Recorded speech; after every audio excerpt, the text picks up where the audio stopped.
and resisted for foreign rule. He was very much concerned with the nature, poor, deprived, downtrodden, and he had intended to eradicate all the evils, social evils, political evils, and economic evils from Indian India. Gandhiji's teaching was fearlessness and truth.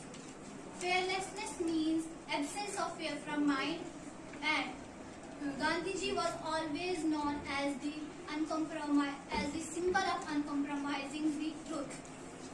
He has influenced millions of people from India, and he has also challenged and resisted for foreign rule.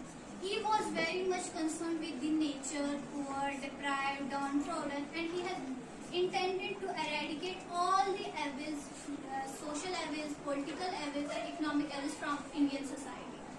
When he died, Nehru said, "The light has gone from India."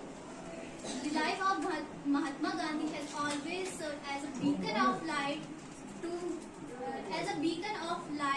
guide humanity to a better world.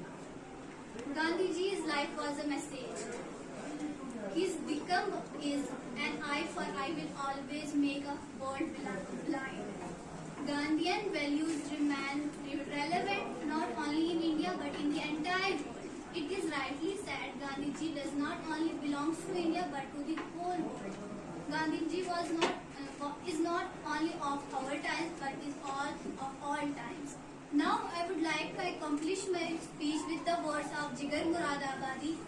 वही महात्मा वही शहीद अमनो आश्ती, वही महात्मा वही शहीद अमनो आश्ती, प्रेम जिसकी जिंदगी खलूस जिसका पैरहन, प्रेम जिसकी जिंदगी खलूस जिसका पैरहन, वही है सितारे मगर कहाँ वो महताबे हिंद, वही है सितारे मगर कहाँ वो महताबे हिंद, वही है अंजुमन मगर कहाँ वो सदरे अंजुमन।